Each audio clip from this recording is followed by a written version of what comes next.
There's 5 things that I love about the Nikon Z6 III after hearing the press release this morning. So if you're thinking about buying this camera, you'll want to check out the key specs, the features, and also stick around to the end to hear what my top 5 features are for this camera.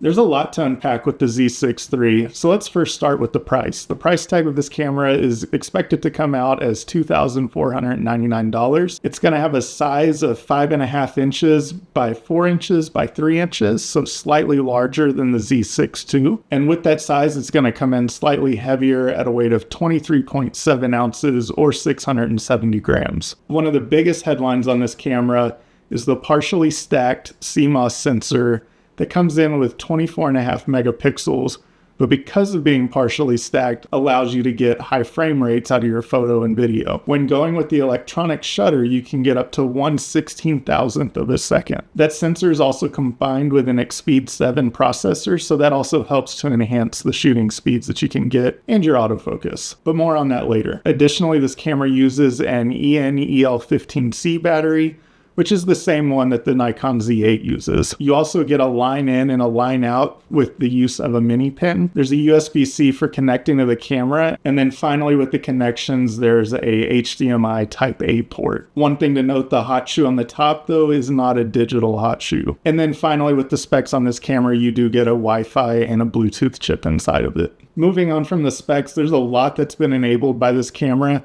The first being that it does add the pixel shift shooting that the Nikon Z8 and the ZF have. You also get 9 autofocus detection modes, the same ones that you would see over on the Z8 and the Z9. However, if you're wanting to select subjects within the settings, you are stuck with only people, animals, vehicles, and airplanes as your options, along with the auto mode. Thanks in part to the sensor in this camera, you can shoot up to 6K raw video, and you can also get a pre-burst of up to 120 frames per second if that's something that you like to use in your wildlife or action photography. Speaking of the action photography and the wildlife photography, and then also diving a little bit into the video, you do get a 8-stop vibration reduction.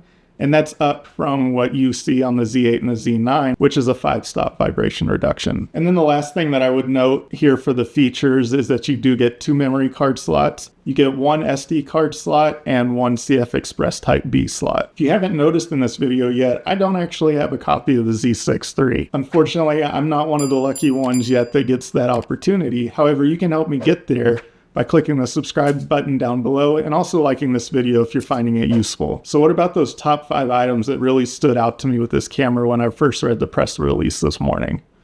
So the first one for me is the partially stacked CMOS sensor that's combined with the Speed 7 processor. So those 2 items combined drastically increase the speed that you're able to shoot with this camera, and also opens up the door for faster autofocusing. That leads me into my second item that I really love, and that's the autofocusing with this camera. So obviously, I haven't tested it yet, but from what I've seen through the press release, there's expected to be about a 20% increase over the Z6 II for the autofocus capability, and that should bring it in closer to what I've been used to on the Nikon Z8, which I've absolutely loved at this point. So the fact that they've improved the hardware on this camera and it now increases the autofocus speed is really going to help out with people shooting fast-moving objects such as birds, or if you're even somebody at an air show that wants to shoot a jet. There's multiple things that this is going to help you with your autofocus. The third item that I want to highlight, this again is related to the sensor. This is going to be its ability to take photos in low light. So once again, being a large format sensor, with the low megapixel count compared to the Z8, the Z9, the Z7 II, you're going to have better low light capability out of this camera. And for those shooting astrophotography like me, that's going to be really useful for reducing the noise in the images. So for that, I'm excited that it still stays at that lower megapixel count. And then combined with the abilities of the processor, you're going to get better noise reduction. The fourth item that I was excited to see from the Z6 III was the variable tilt LCD screen. I've absolutely hated the tilt screen that I have on the Z6 and the one that I've used on the Z7 II in the past.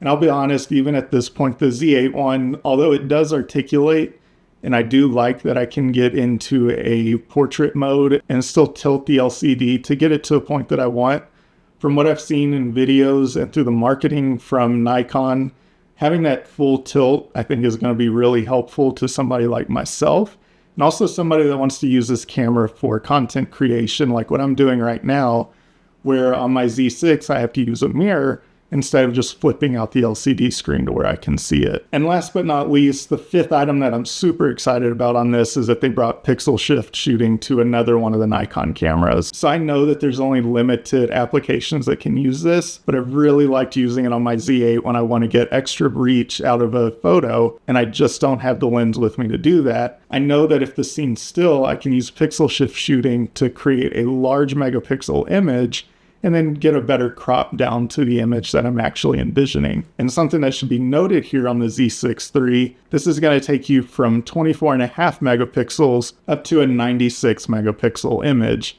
So it's quite a big boost there, and you'll still get the color and the noise reduction out of the pixel shift shooting the same way that you do on the Z8 and the ZF. If you're sold that the Z6 III is the right camera for you, be sure to check out this video on the Nikon Z 24 to 120mm lens, in case you're thinking about pairing a lens with your camera whenever you make that purchase.